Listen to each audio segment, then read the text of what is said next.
Wolf's Head. Outlaw. You fear me, boy? Why should I fear you?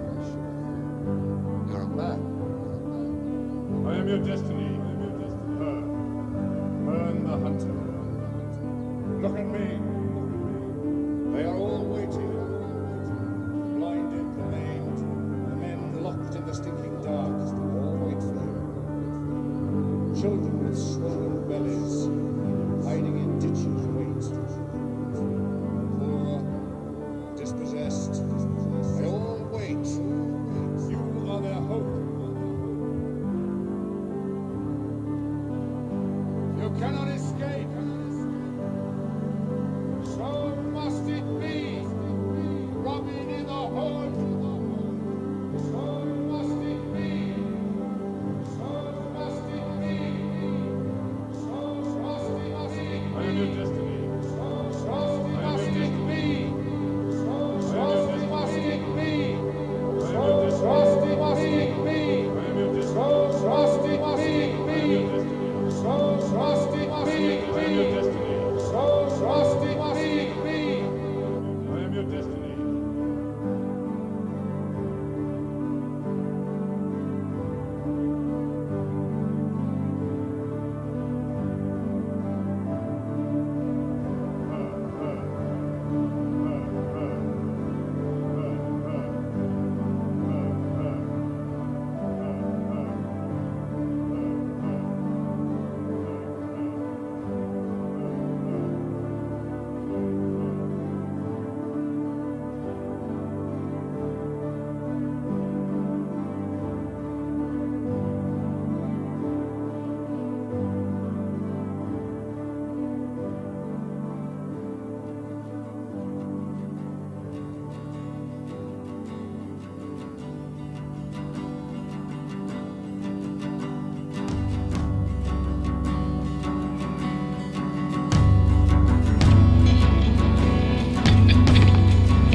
Turn your backs on life. We both select one life.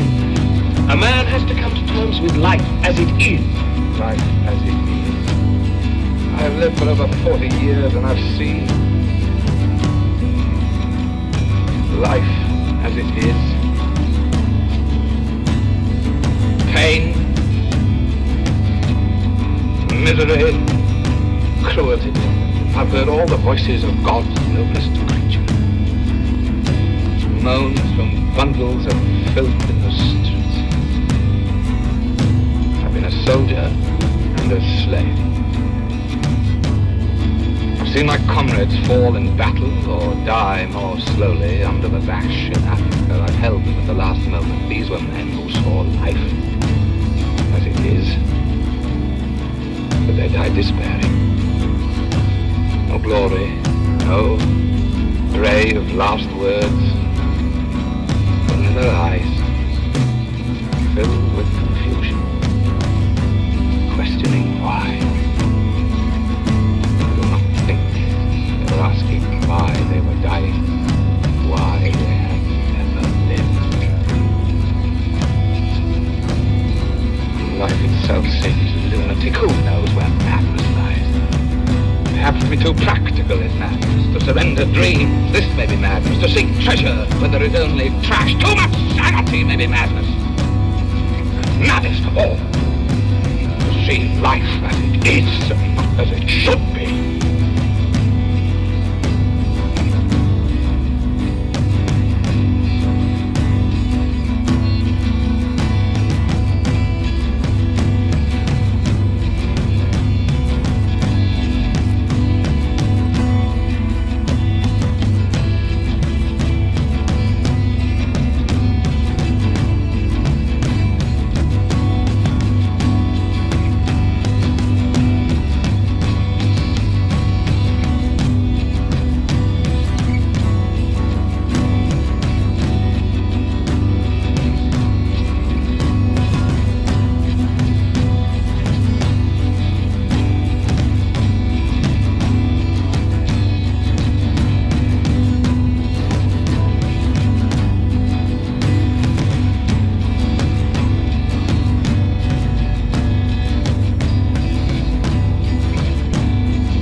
comes along one promise. It's in the trees. At the end of it, if he has the It's courage, coming. he will meet himself and find his power. Will you be there? No. But we cannot be parted. Another riddle for you. Go now.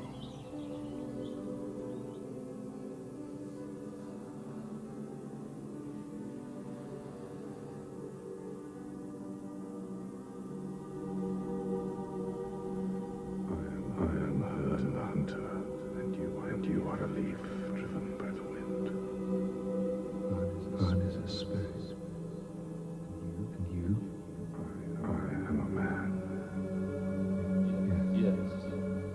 A man. Answer me this then. Why brought you here? I don't know.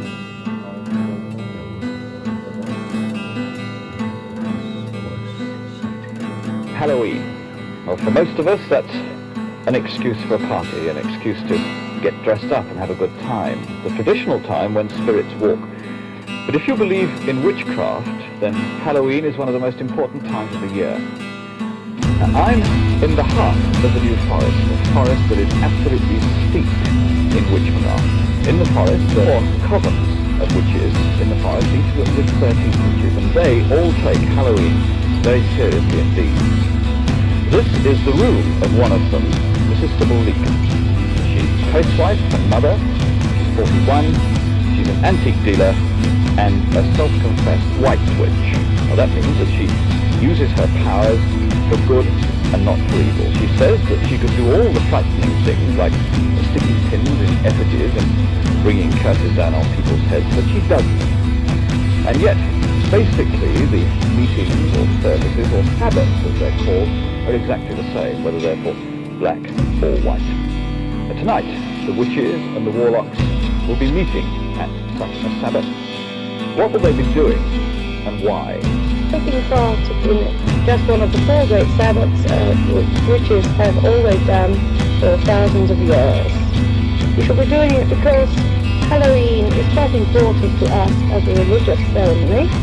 The time of the year when the fire of the sun is dwindling, and of course we don't want this to happen. And it is also the time when we ourselves will be feeling a great need to renew the energy of our faith powers within ourselves to carry us through for the rest of the year. It is the sun goddess that you worship. And no, it is the mother goddess, the goddess of nature that we worship. But of course, fire is quite important in nature. What sort of trappings will you use? Two of them near to my cave. There are others, of course, but I don't have them all there to show you. Being of a fairly high occult order, we in the New Forest don't use so many trappings and rituals as perhaps other covens do. But there are basic things which we all need. That is the sword and various other things. Are there very many witches about? Well, I think you would be very, very surprised if you knew how many initiated witches there are in the whole world. And not only that, there's a very great following in witchcraft.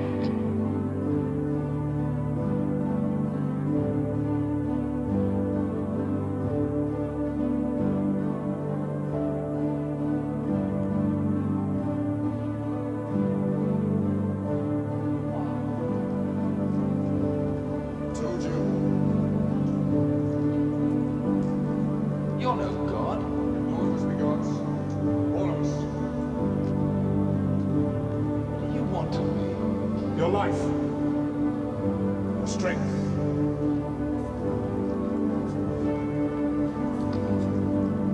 Wait too long. Take the sword. Take it.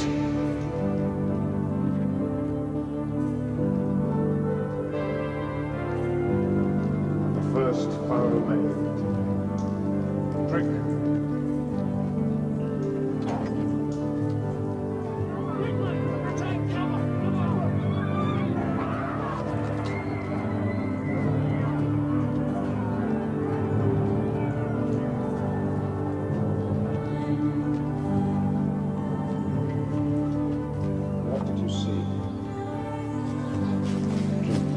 Major Potwell. Right of the forest. Not dream. Use my dust. What binds the hunter to the hunted? Leave it to the forest. To the trees. I'll ask you again. Go now. For I have heard the Lord of the trees.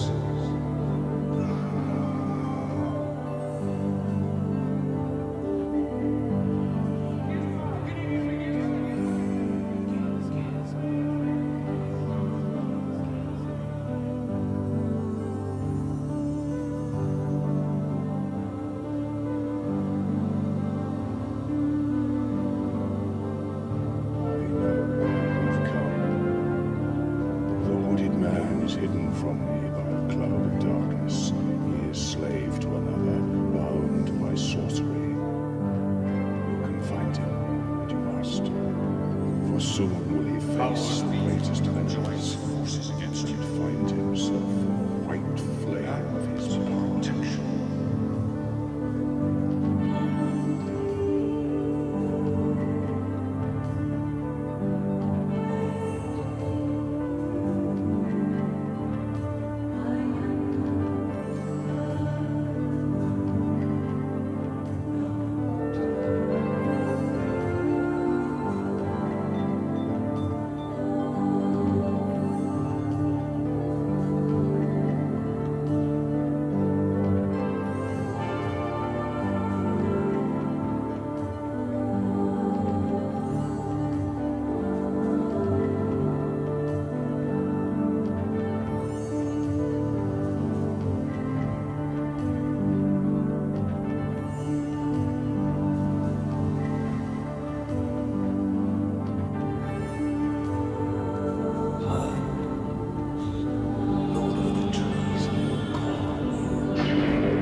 Gabriel, would you...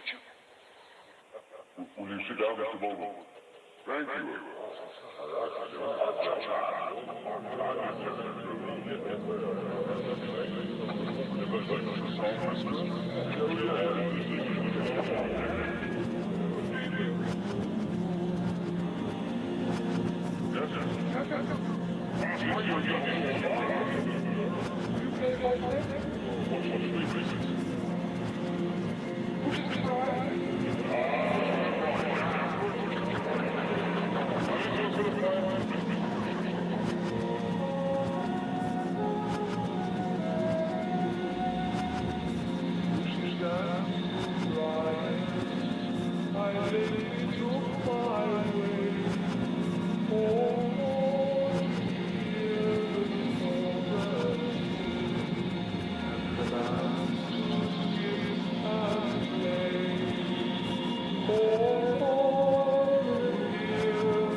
Well, it must be 12:50 surely, late.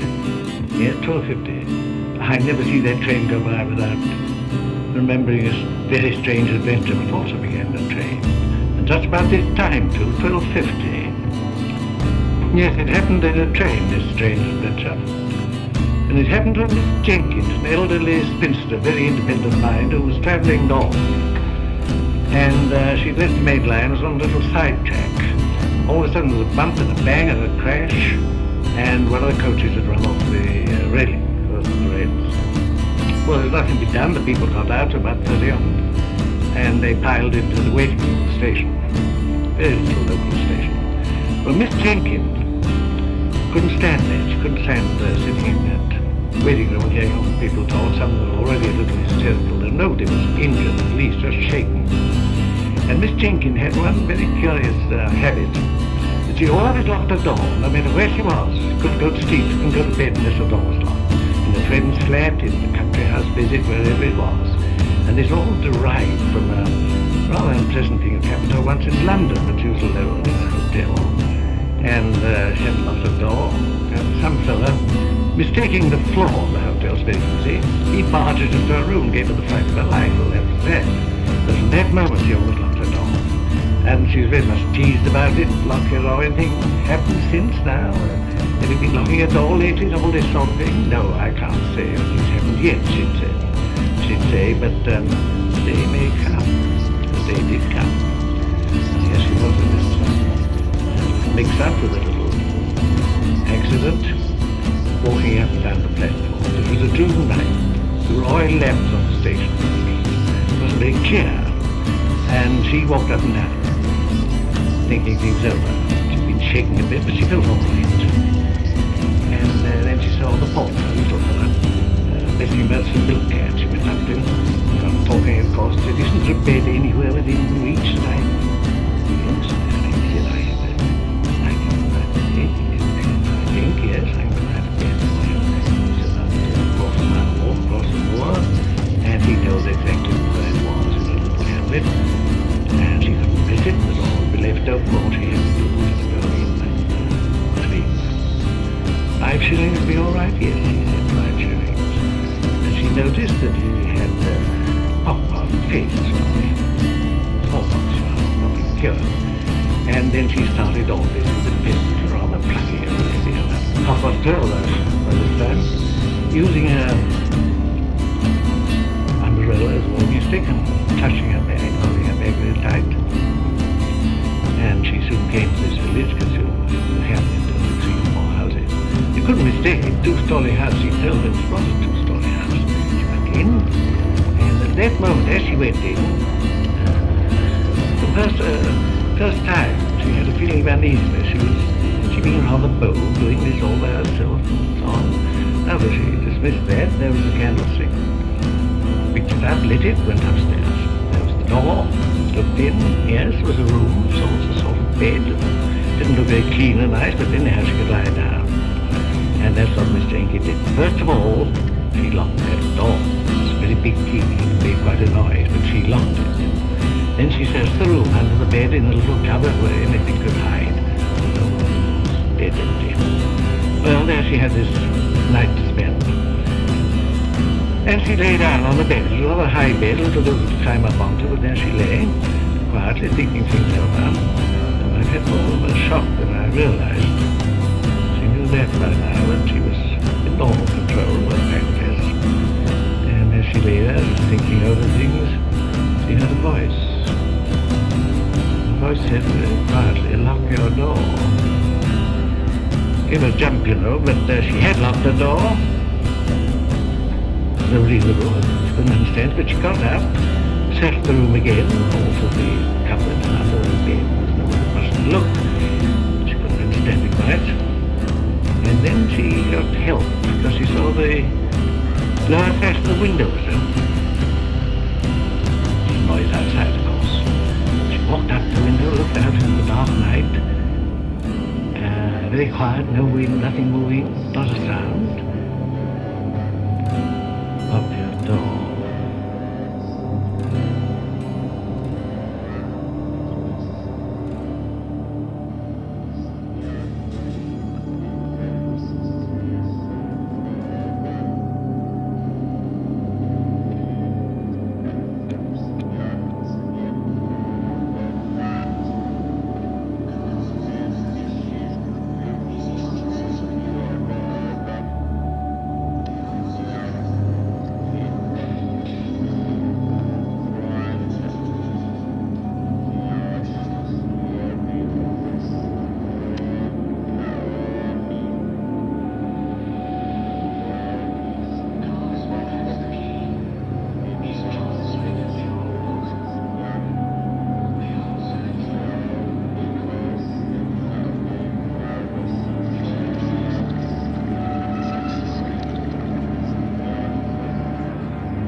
say it's 2,000, 3,000, some say it's 4,000 years old.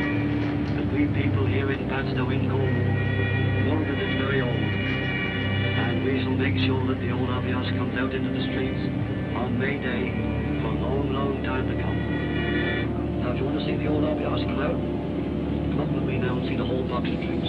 Come on.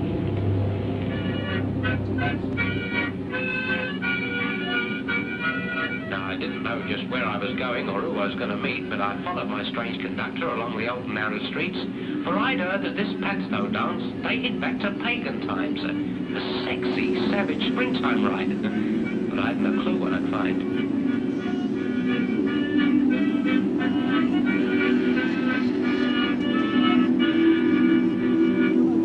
Come on in and meet the boys. They're sort of warming up for May Day.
Rattling their tins and banging their drums, the kids tell Padstow that May Day has come.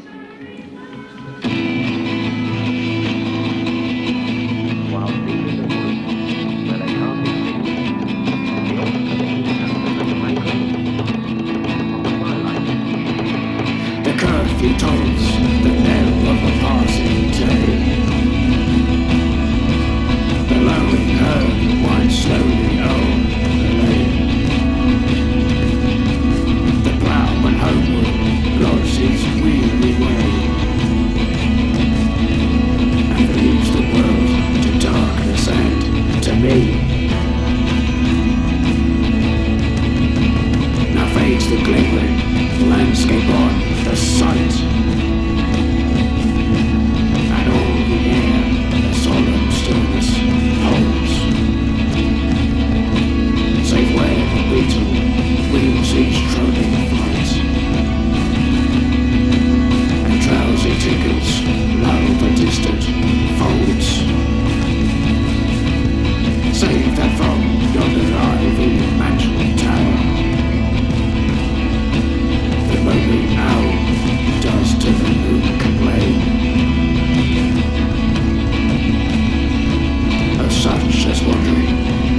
her secret power.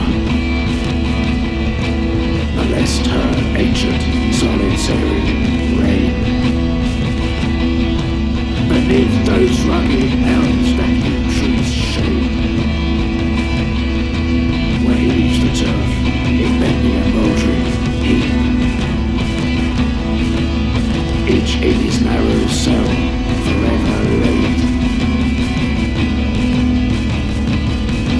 The rude forefathers of the hamlet sleep.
sweet Auburn, loveliest village of the plain, where health and plenty cheered the labouring swain, where smiling spring its earliest visit paid, and parting summer's lingering blooms delayed.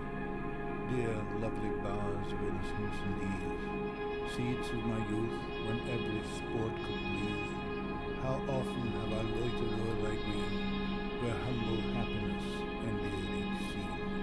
How often have I paused on every charm, the sheltered cot, the cultivated farm, the never-failing brook, the busy mill, the decent church that topped the neighbouring hill, the hawthorn bush, with seats beneath the shade for talking age and whispering lovers made.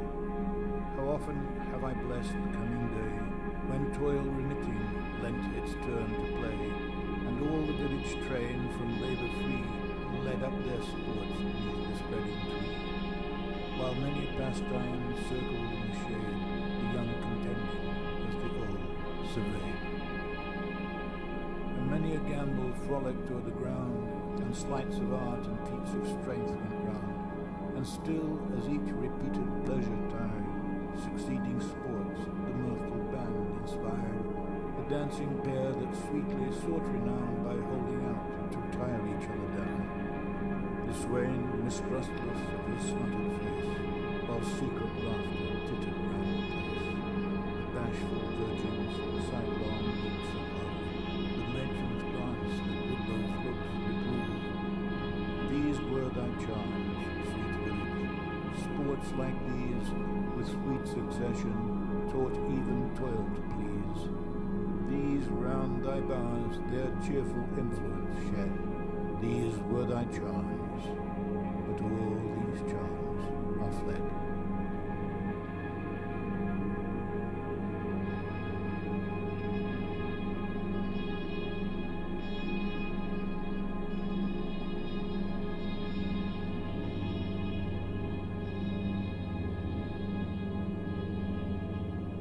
Standing in the smoke, the four cries out the ritual words, which always go with the throwing of the wood. Right!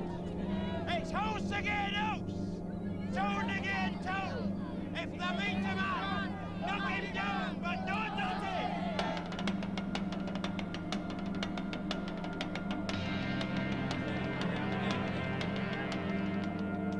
The house against house, town against town, the fool's rhyme, refer to Haxie, the next village of westward side, separated only by the field where the game begins. First of all, 12 running hoods, made of sacking after a throw. Get back off of me! Go on! Get back! This is the light-hearted stage of the game before the real rough stuff begins. Right! It's house again, house! Tone again, tone! If thou meets a man, knock him down, but don't touch him!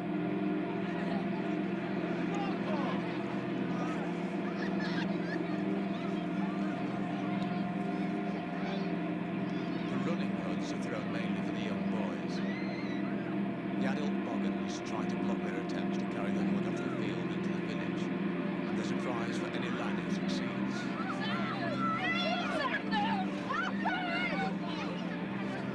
House again, house! Tone again, tone! If thou meets a man, knock him down!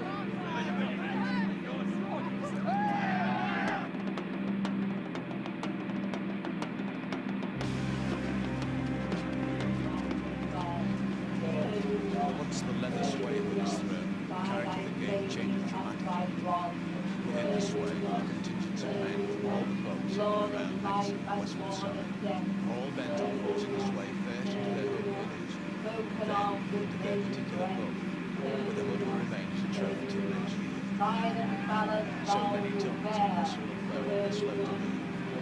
When night falls, there are usually several hours of mighty muscle showing you still there.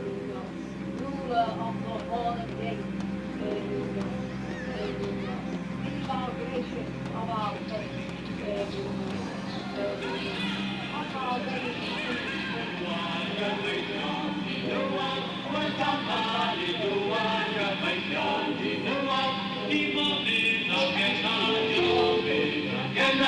People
Have you ever heard of a straw wedding?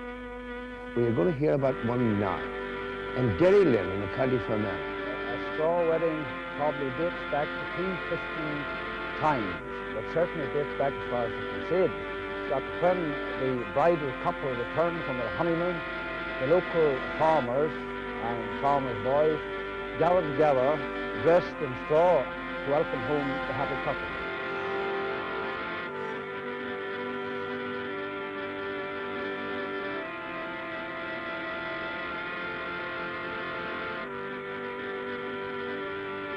On 364 days of the year, nothing much happens here to disturb the ancient pattern of a farming community.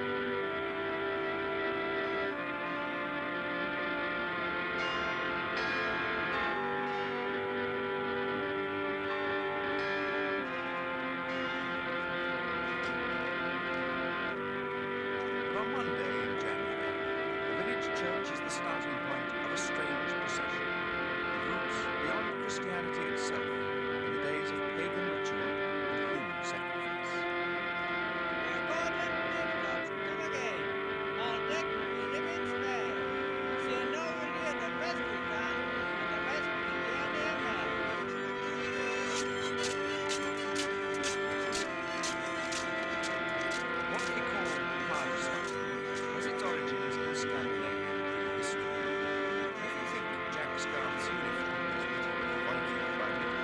It's easily explained.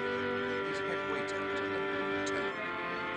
As leader, Jack is known as the gentleman.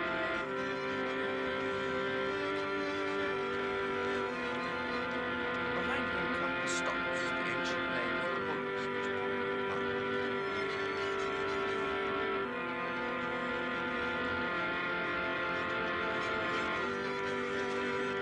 Most of these stately sawdowns are local farmers, heavily disguised in pink and blue outfits, which have clearly changed a good deal since Viking times. Once they would have cavorted round a human victim, without the accompaniment of Jeff Bugle on the harmonica. On the fringes, an ancient double act known as Isaac and Betty perform mysterious rites. The precise significance of it all is lost forever in the mists of antiquity. The climax to each dance remains the grisly memory of a human life given to appease the gods and speed the clouds.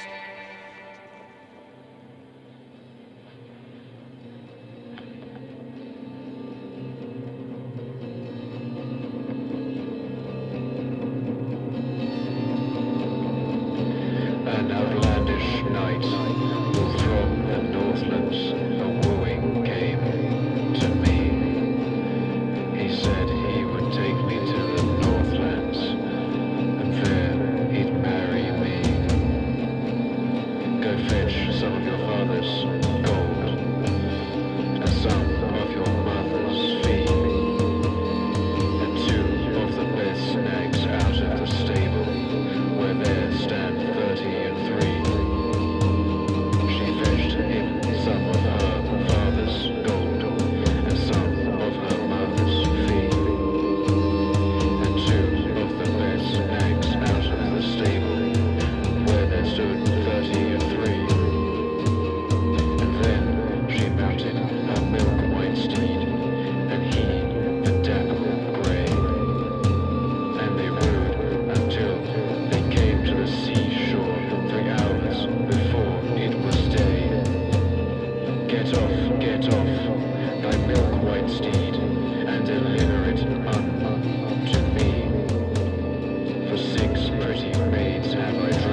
suddenly an old woman in a black cloak and a high black hat, carrying a black stick. She came toward me, and that mystery, that unaccountable thing that has been called magic, that was haunting the willows, moved with her as she came.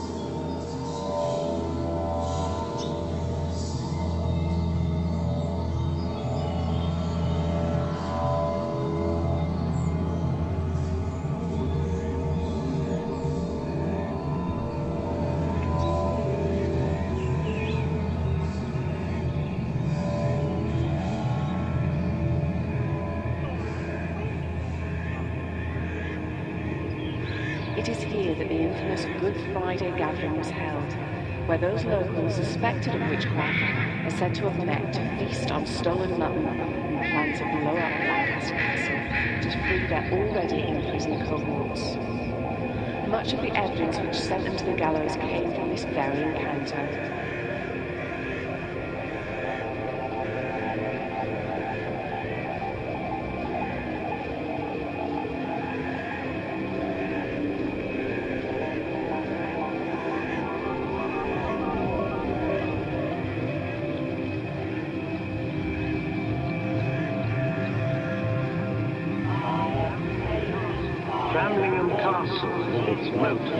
Ideal for swimming witches, was the site of the trial of the Vicar of Brandis. He was searched for devil's marks, probably pilferers, kept awake for nights on end, and swung in the moat. He fled, establishing his guilt beyond doubt. Make the mill of magic toil, work the will for which we pray. I-O-D-O-R-E-A, earth without and earth within. Make the mill of magic spin, work the will for which we pray. I-O-D-O-R-E-A, fire flame and fire burn. Make the mill of magic turn, work the will for which we pray. I-O-D-O-R-E-A, air breathe and air blow.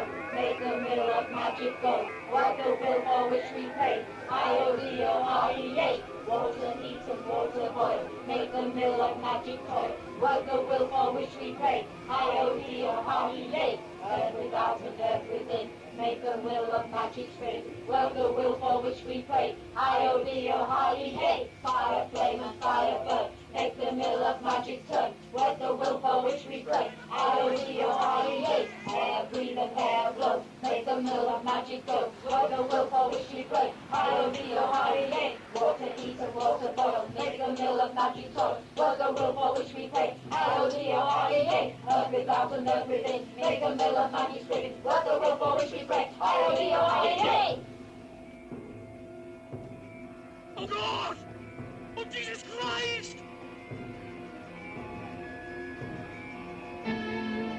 Oh my God!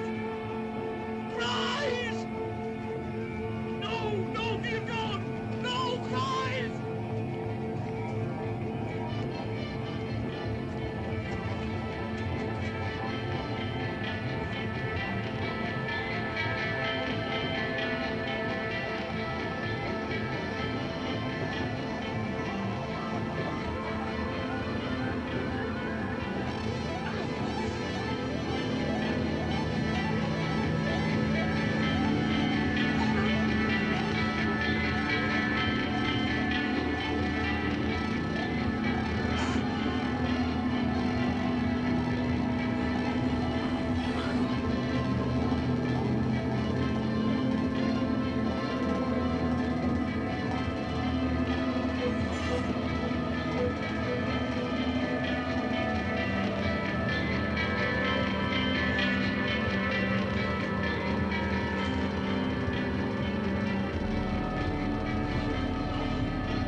Ruth is the high priestess of the coven, which meets her home in the country.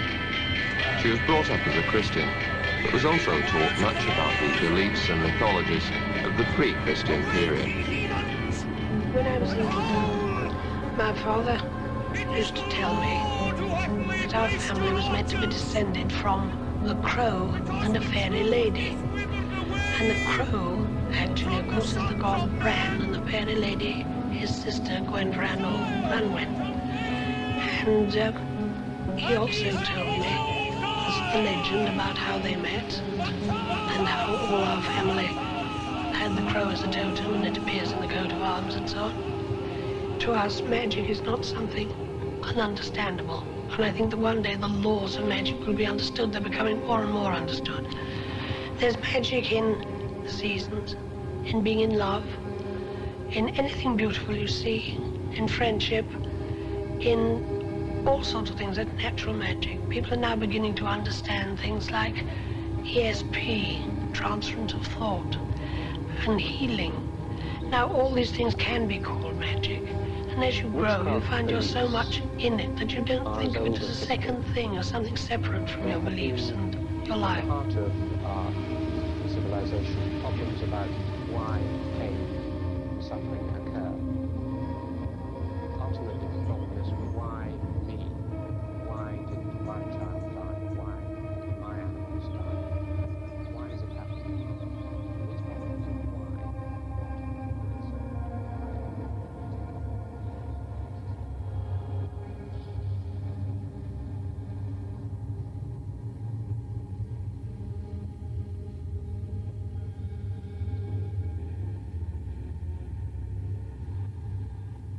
I don't think landowners really care about the countryside. They only care about it so long as it's profitable. If it ceases to become profitable, then they lose all interest in it.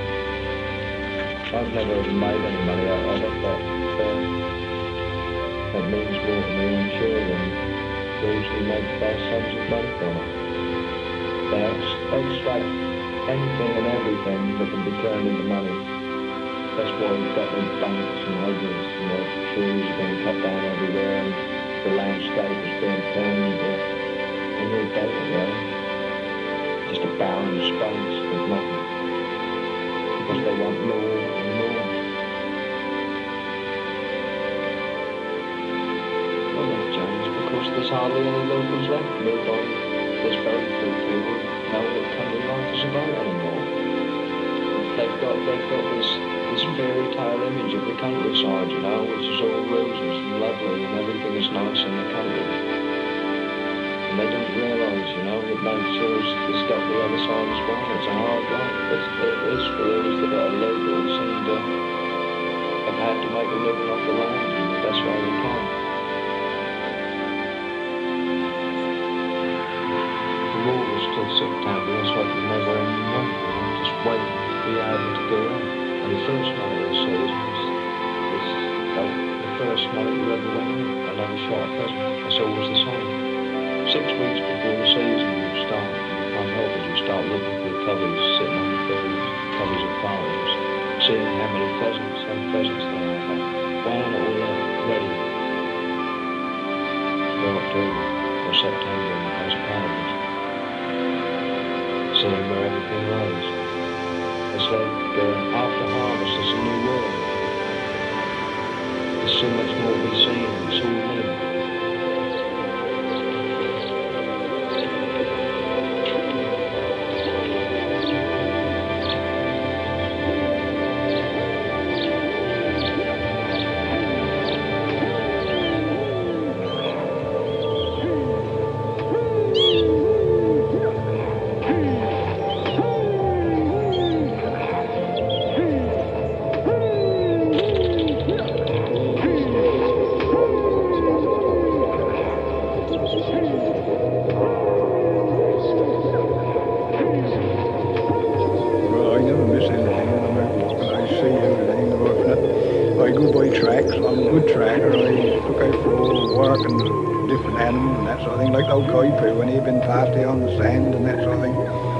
But that's what I like doing better than anything, and that's why I like living here. I suppose that's out of the way, and there's all the wildlife around you.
Got about 5 acres of willows. We've had them in our family for 400 years or more. And my grandfather used to supply all the basket shops in Ely and practically all over the country with willows one time. When he bought 1 acre of land, what I've got today, that's 100 years ago, he paid £200 for that acre then, so there must have been a good trade for willows at that time of day. It must have been a good business. Well, everything looks lovely when it's flooded, the trees and the willows, especially when the sun's out, they throw a lovely shadow on the water, and as soon as the water gets on the wash, we get thousands of weeting duck and teal and billy swans and all kinds of birds. You know, when there's curtains up, well, when they get up, they really block the sun out sometimes. There's nothing the club really used to be years ago. There was thousands and millions of birds one time about here. The plover catch was one of the best things of all the wildfowlers about here, because we used to catch so many plover, you might catch over 300 or 400 birds. And in the peacetime, when I'm talking before the war, when the wages was low, we perhaps earned £100 in a week, and you got no expense. It weren't like punt running.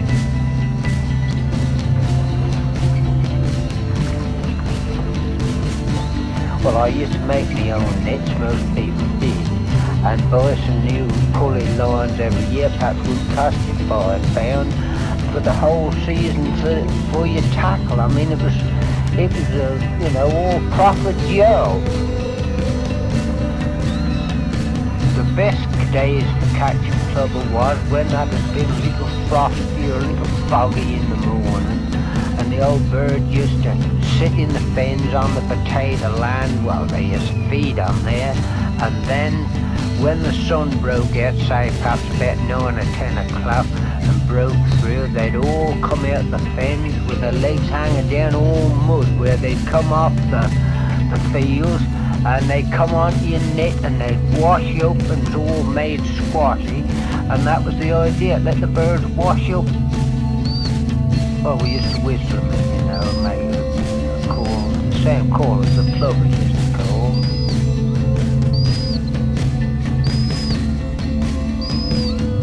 Then, as soon as they started coming in, they saw your decoys, and that was that. They swung round then and landed on your bed.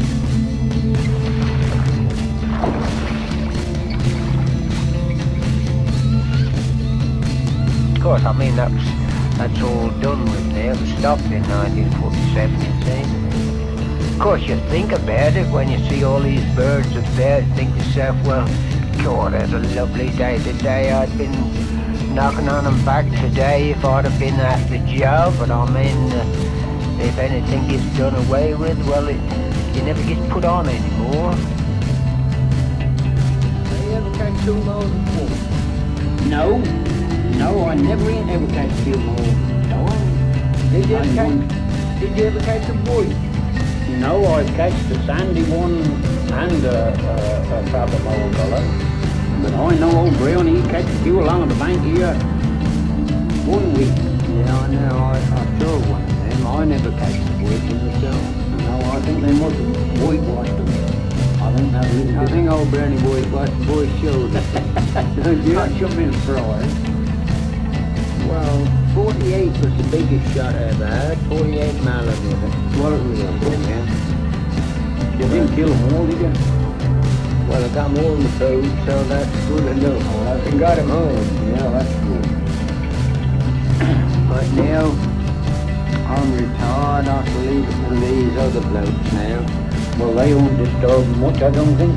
I don't know, they might throw some sleep if they don't kill anything. Well, they don't kill birds, but I can get on it. I heard about he shot 50 cards away the other night and he never only get one mallet. Well, I was going to hide him if I'd have done that.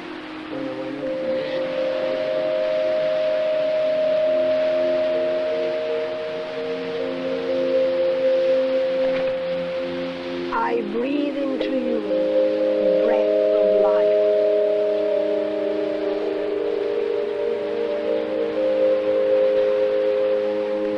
The reason that people get Satanism mixed up with the old religion is because very early on, as I say, the church, at least in this country, and to a great extent on the continent, took absolutely no notice of the survivals. The Roman Church very sensibly told them to adapt the old gods to become saints and to use the same places of worship, and they did to a great extent. They went along very well.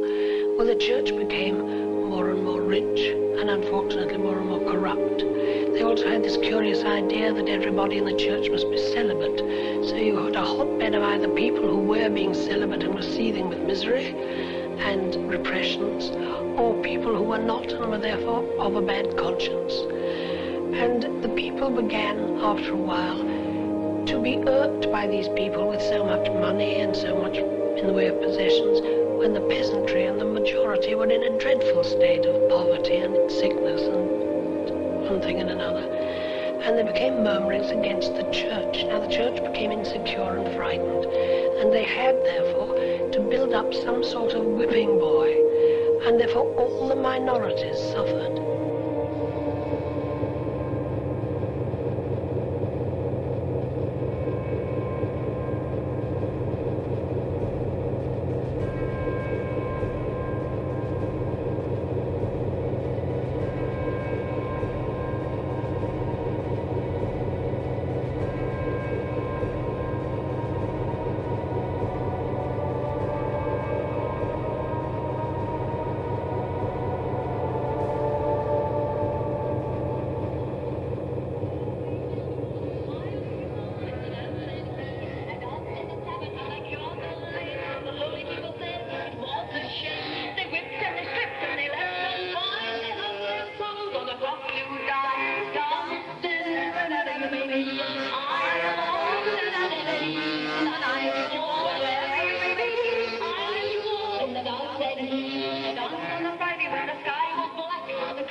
Parish keeps holding embrace in the rose in green man.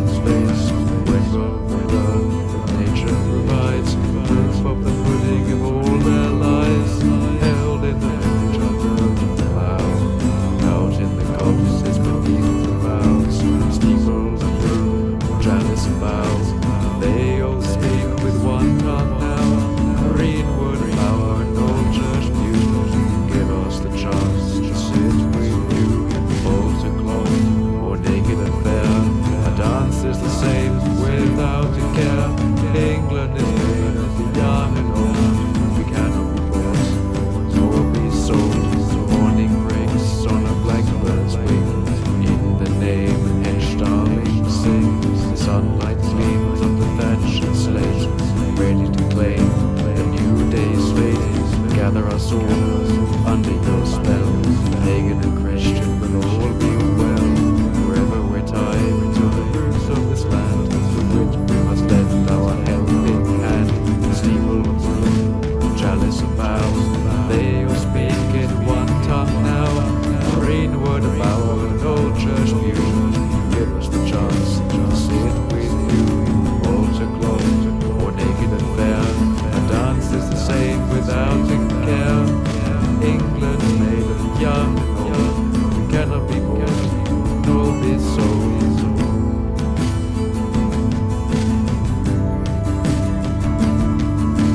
England is made of the young. We cannot be bored, nor be sold. We cannot be bored, nor be sold.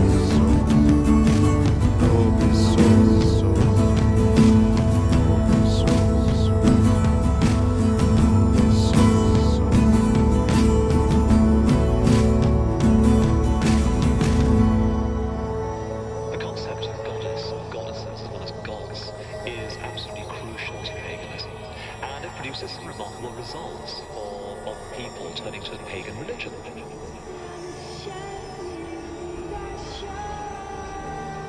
The goddess isn't always nice. She doesn't always manifest a maternal side. There are plenty of goddesses who are fairly unpleasant. You don't want to invite them around for tea. They don't want to nurture you. They want to give you a kick in the backside and tell you to get on with living a decent life in the world. To a lot of women, the idea of a goddess is something that's self-liberating. It frees the goddess inside each woman who wishes to respond in that way. It makes women more powerful.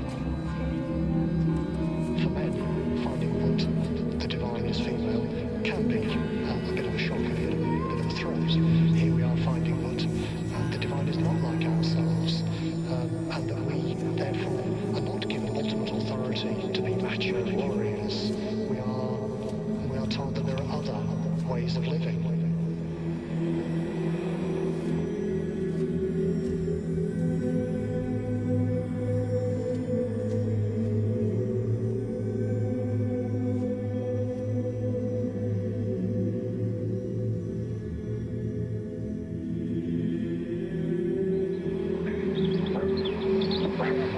O ancient power of the sun, in thine ancient names, Michael, Balin, Arthur, Lew, Wyrd, we call upon thee.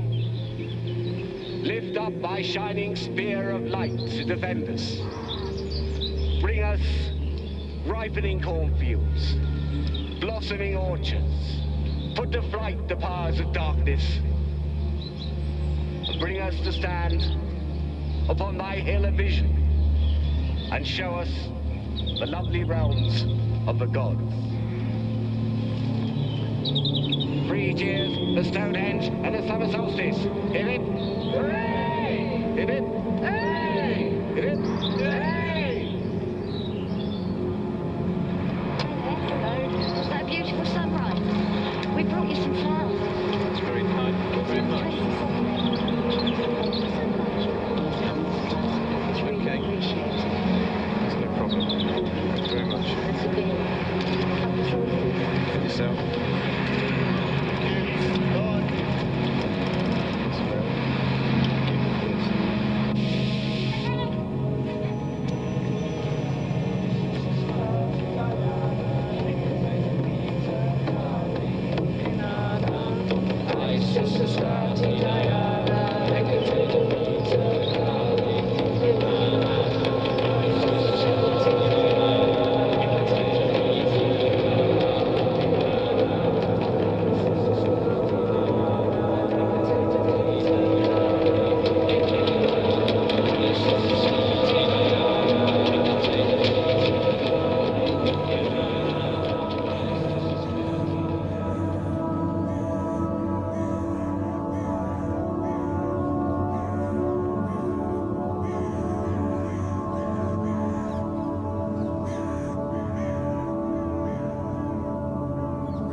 the spirit of dark and lonely water, ready to trap the unwary, the show-off, the fool. And this is the kind of place you'd expect to find me.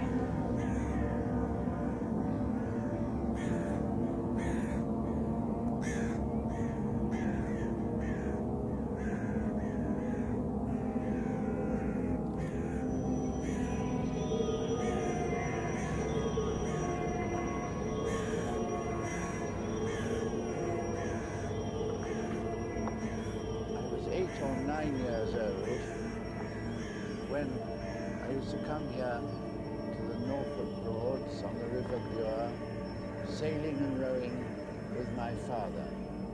And I think it was the outline of that church tower of Bela against the sky which gave me a passion for churches, so that every church I've been past since, I've wanted to stop and look in.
The diocese, Norwich, which includes most of Norfolk and a little bit of Suffolk.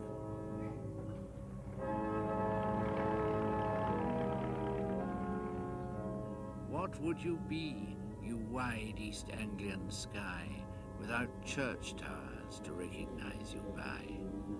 What centuries of faith in flint and stone wait in this watery landscape all alone? To antiquaries, objects of research. To the bored tourist, just another church. The varied Norfolk towers could also be a soothing sight to mariners at sea. This is Clyde next the sea. The sea is now quite a long way off. It's a tiny place, but it's got an enormous church. They must have had hopes of it being very much bigger. And look at that porch, built, I should think, about 1430.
One aspect of modern paganism's very close relation with nature is a common system of 8 festivals, which are bonded to the turning wheel of the year, which mark not just the way in which the countryside, the natural world, the daylight, the climate change, but the way in which human beings change with them. The way that most pagans celebrate the year begins with the festival called Samhain, known as Halloween by other people, on November the 1st and its Eve, a celebration of the ancestors and the recently dead. The year moves on to midwinter, to the winter winter solstice, longest night, shortest day, time of cold darkness. The wheel turns, and we come to the beginning of spring, known as Imbolc. Although it's still cold, it's still dark, there's more light, and the spring is coming. The wheel turns, and we come to the end of spring, the beginning of summer, May Day, often known as Beltane. People want to come out and celebrate. Meet your lover, go off into the woods, and celebrate vitality. The commitment that you make to one another in that event, Beltane, May Day, is even more strongly expressed at the height of summer, the summer solstice, celebration of life and of summer.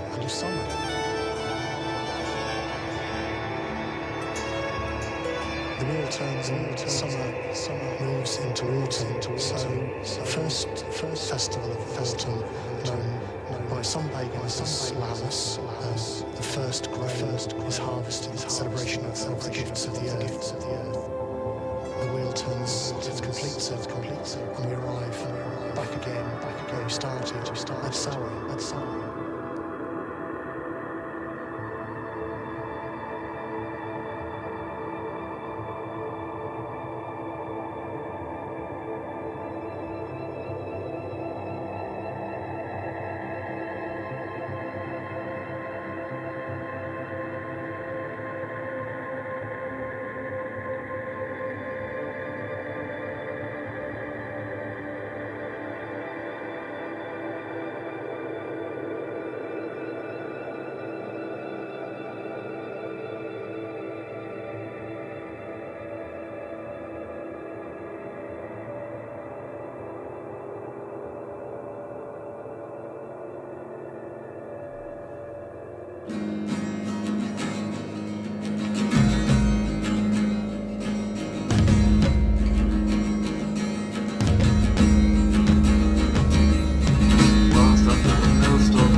the diocese, from tower to tower, the church bells exercise compelling power.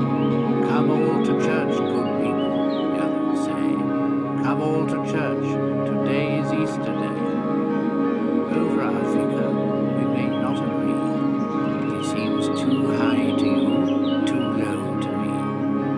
But still the faith of centuries is seen in those who walk to church across the green. The faith of centuries is in the sound of Easter bells that ring all Norfolk round. Though for church we may not seem to care, it's deeply part of us. Thank God it's there.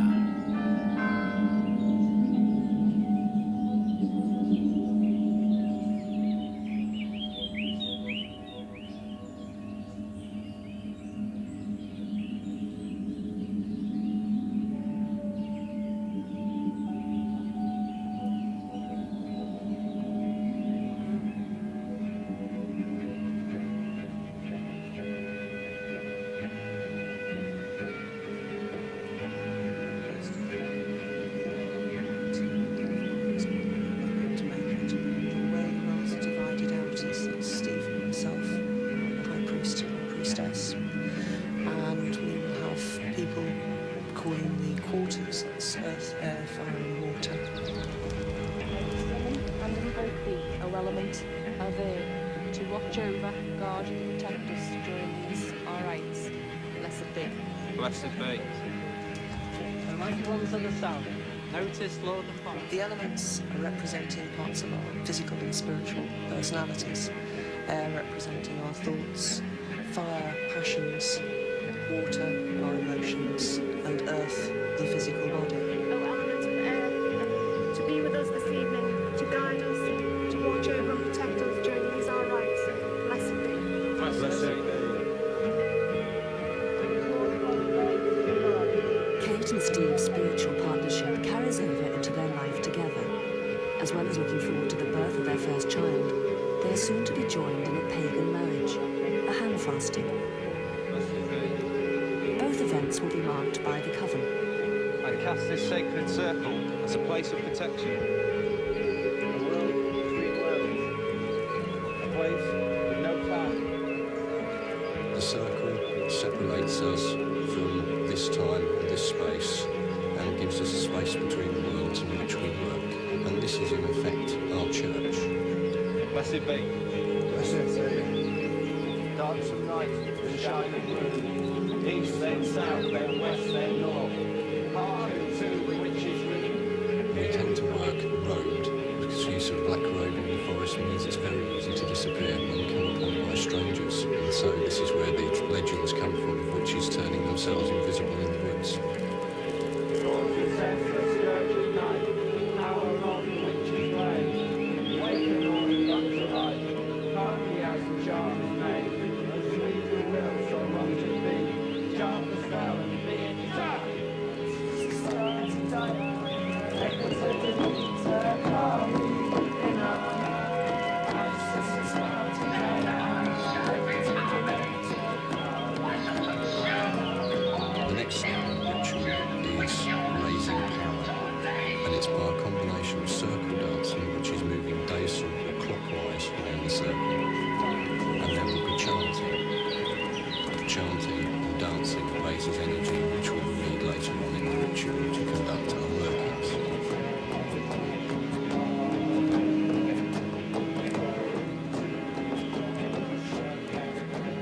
Casting a circle is to allow the main event to take place, which people would describe as doing magic. It certainly doesn't mean the Paul Daniels conjuring tricks, rabbit from hats kind of magic.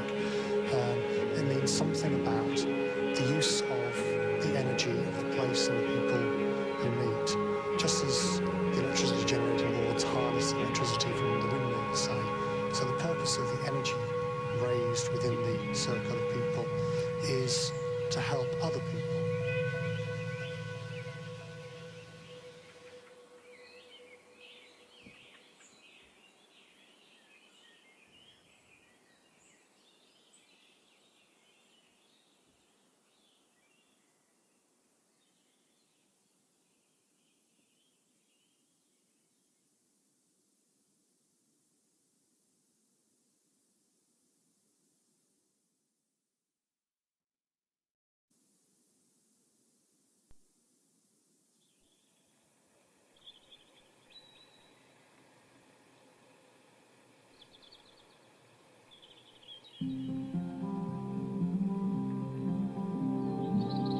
This is the Somerset village of Puriton, on the River Parrett, about 2 miles from Bridgewater. The Somerset levels meet the western end of the Polden Ridge here, which runs 10 miles eastwards, carrying its Roman road to Street. When my wife first came to be vicar of the parish, she was surprised by a chance remark someone made. "You do know Jesus walked through the village." Could it be true? There are many legends about him visiting Cornwall and Somerset in the years between ages 12 and 13, when the Bible is silent as to his whereabouts. But Puriton never seems to be mentioned. The legends seem to centre on Glastonbury, which was given the title Domus Dei, or Home of God, in the Domesday Book, and Priddy in the Mendips.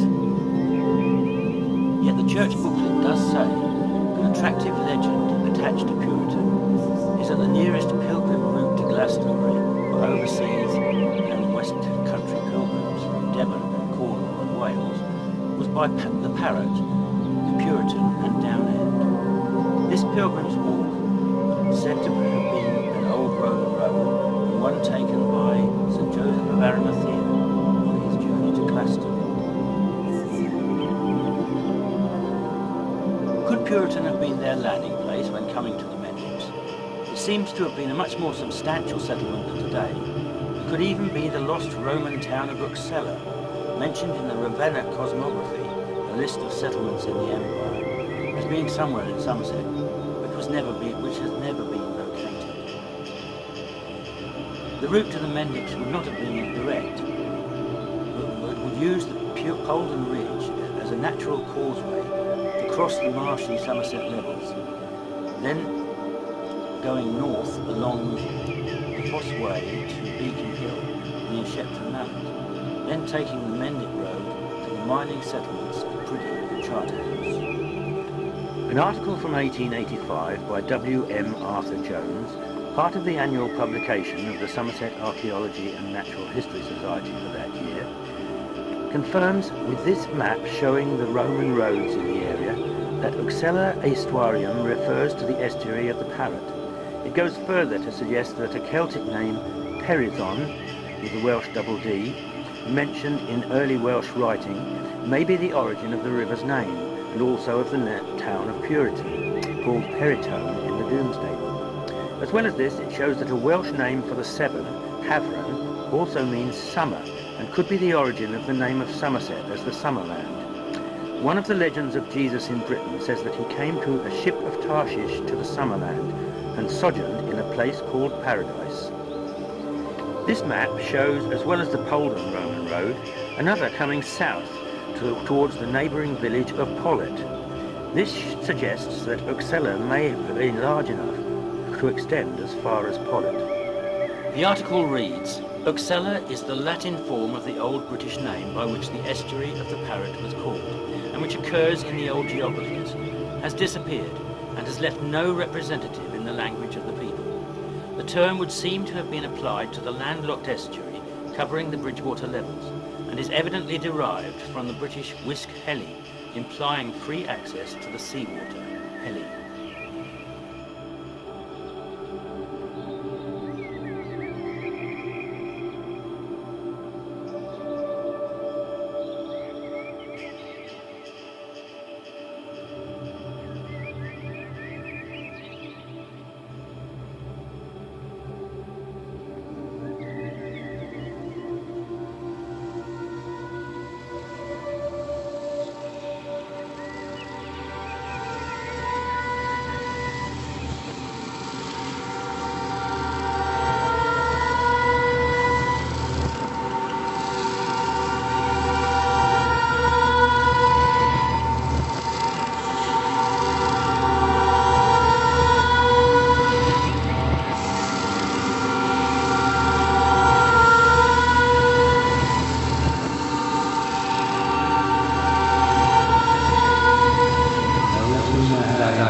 solitude of the willows, and the transformation began.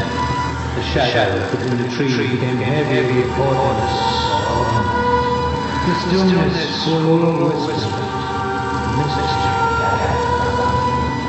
and in the midst of it, she walked with her elastic, mysterious cunning. Not that she approached with what may have been a smile in her lips. Hello, see, I have come back. You know there was no way out of my mountains.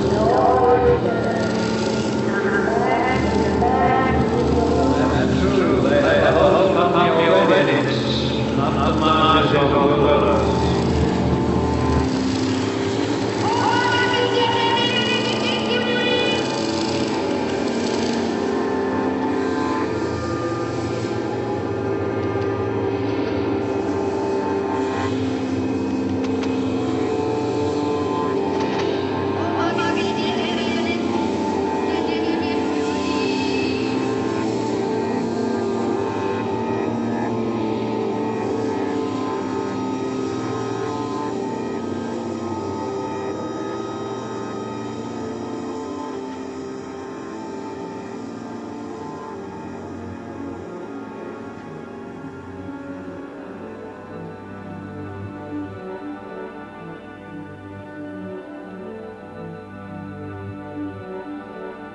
Reverend W.B. Williams, a lifelong student of witchcraft, is more explicit. He has first-hand experience of witchcraft in West Wales. It is more of the white magic, as we call it, in Pembrokeshire than the black magic. And in Pembrokeshire, both north and south, it takes the form of charming for various diseases, mainly skin diseases such as bog ringworm and iris hypnotic, and various other small, trivial skin diseases. But at the present moment, I think that this charming, this power, is used to cure shingles and jaundice. As you heard earlier, North Cardiganshire from time to time throws up examples of witchcraft of a far more sinister nature. Aberystwyth is the hub, the focal point of numerous remote communities in the Cardiganshire Hills. It's also the home of the Cambrian News, newspaper with a thorough understanding of the community it serves. Our investigation started with Ken Hank, the senior sub-editor on the paper, who by now takes witchcraft stories in his stride. Witchcraft is, without a doubt, practiced in this area. In the hills, small villages and hamlets behind Aberystwyth, I would say it's right. In 16 years, journalism in Aberystwyth, in Cardiganshire, we've come across many instances of witchcraft. Witchcraft. Witchcraft. Witchcraft. Witchcraft. Witchcraft. Witchcraft. But they don't know about the things that really matter. I don't think so.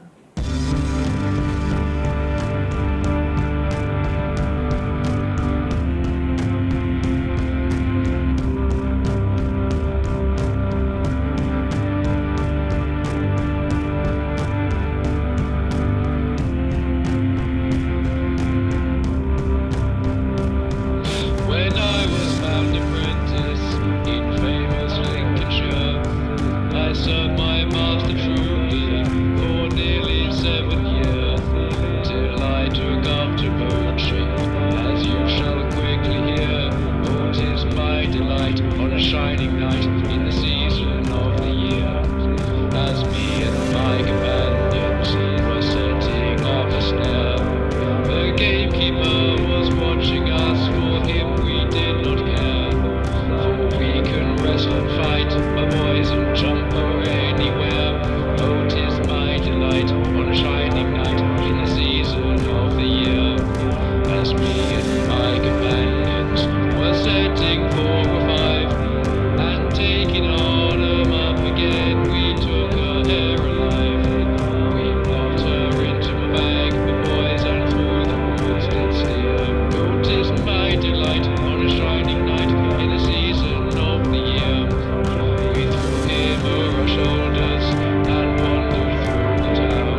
I've seen lots of people try themselves in the places, and it's impossible. They can't.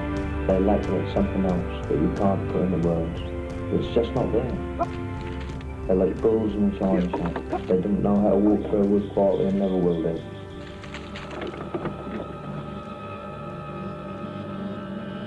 In February 1945, the normally peaceful villages of Upper and Lower Quinton were rocked by a particularly gruesome crime. On the morning of the 14th of February 1945, 74-year-old farm labourer Charles Walton set out from his cottage in Lower Quinton to cut a hedge on nearby Mill Hill. When he failed to return, his niece Edith Walton, with whom he shared the cottage, raised the alarm, and a group of locals set off to search Mill Hill. What they found shocked the quiet village to its core. They discovered the body of Charles Walton lying face up beneath a willow tree on top of Mill Hill. His own pitchfork had been driven through his throat with such force it had nearly severed his head, and a large crucifix had been carved deeply into his chest with the old man's billhook, which had been left stuck into his ribs. Walton's face was contorted with terror, and his blood had soaked into the ground around his body.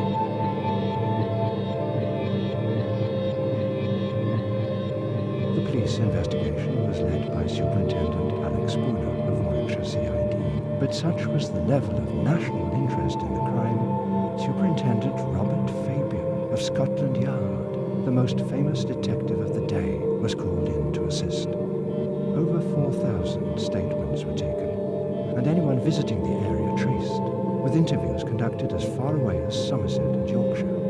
Using the most modern techniques available, samples of hair and clothing from the murder scene were analysed, but none produced positive results. All lines of inquiry were exhausted, but the police were no nearer to finding the killer. Meanwhile, Superintendent Spooner, who had lived and worked in the area for most of his life, and who was well versed in the ways of country folk, had begun pursuing some more unorthodox ideas.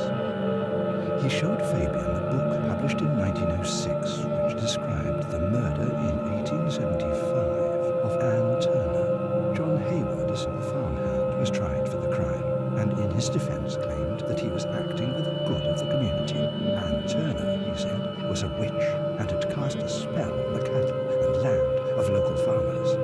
He had killed her by pinning her to the ground with a pitchfork and slashing her chest in the shape of a cross. This, the author explained, was the traditional way of killing a witch.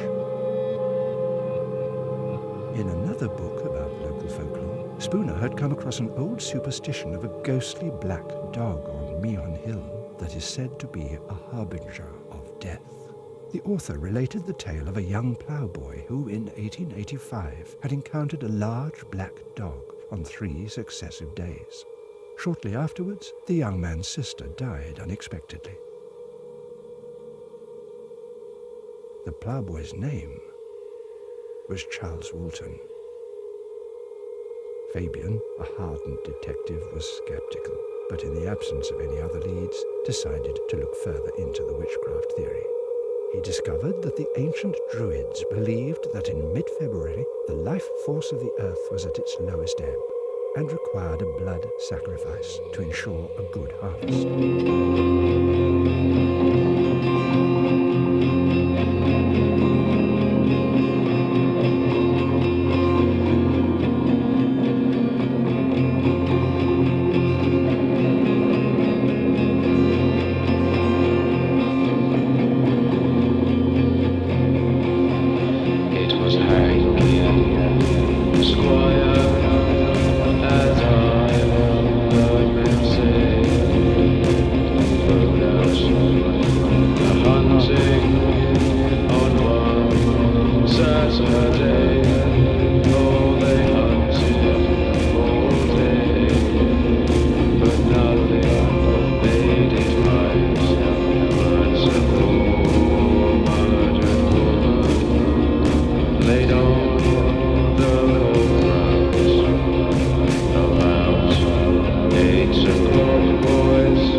been a wild rover for many long years. I've spent all my money on wine, ale and beer. Now to give up all roving, put my money in store, and now will I fly the wild rover no more. Nay, no, never, never no more. Now will I fly the wild rover no more. I went into an alehouse where I used to frequent, and told the landlady my money was all spent. I called for a pint, but she says to me, nay, such customer as you I can meet every day.